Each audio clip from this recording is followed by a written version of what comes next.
Բեռնատարները կանգնած են, հայկական հանքային ջրի ներմուծումը դադարեցված է, ալկոհոլային որոշ խմիչքատեսակների վաճառքն արգելված, տագնապային լուրեր են հասնում Մոսկվայից։ Ըստ ռուսական լրատվամիջոցների այդ երկրում ջերմուկ հանքային ջրի ներմուծումը կասեցնելուց հետո Մոսկվան հայկական ալկոհոլային խմիչքների վաճառքի կասեցման եւ շուկայից դուրս բերման գործընթաց է սկսել։ Սա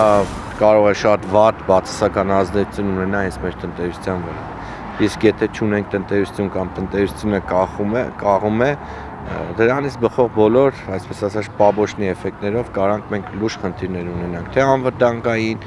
թե քաղաքական, թե նույն տնտեսական առումներով։ Այն, որ ռուսական կողմի այս որոշումների հետևանքով հայկական տնտեսության վիճակը վատ թարանալու է, պարզ տնտեսագիտական հաշվարկ է, ասում է տնտեսագետ Հայաստան դաշինքի անդամ Հովիկ Գրիգորյանը։ 7 միլիարդ դոլարի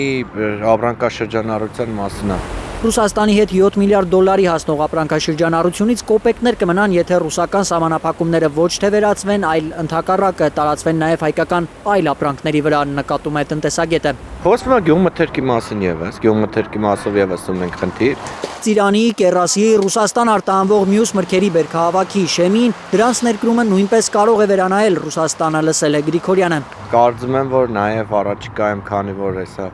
գիլասի ու ծիրանի սեզոնն է բացվելու, նաև այդտեղ ենք մենք խնդիրներ ունենալու։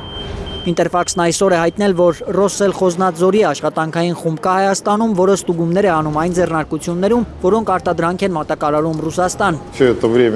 Այդ կառույցի ղեկավար Սերգեյ Դանկվերտը հայտարարել է, թե ստուգումներ են անասնաբուծական, ձկնամթերքի արտադրությամբ զբաղվող ձեռնարկություններում, ինչպես նաև ջերմոցներում։ Ստուգումները կավարտվեն մայիսի 27-ին ԵԱՏՄ գագաթնաժողովի նախօրեին։ Եթե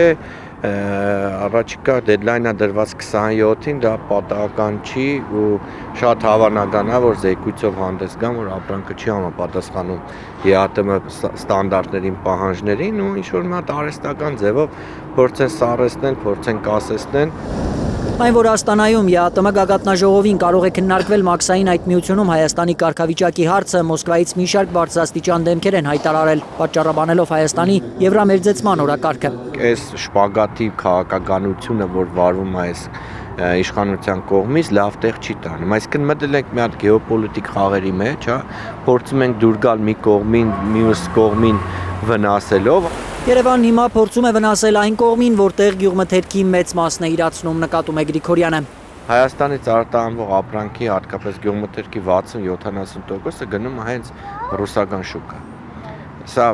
4 թվեր են, իսկ եթե մենք նույն համեմատության կարգով վերցնենք Եմեն, հա, Եմեն ընդամենը 6-7% է կազմում։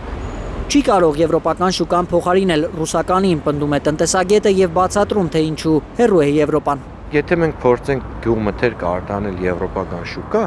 մեր գյուղմթերքը մրցունակ չի լինելու, ինչ առումով, գնի առաջին հերթին, որովհետեւ Հայաստանից մինչև ապրանքը հասնի, օրինակ, չգիտեմ, Ֆրանսիա, Գերմանիա, Բելգիա, Իտալիա,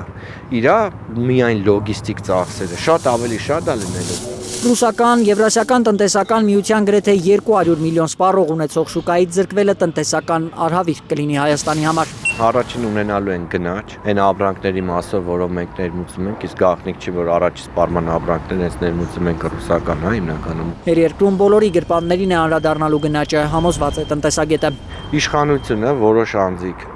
չեն տուժելու, բայց հասարակ քաղաքացին իր վրա զգալու։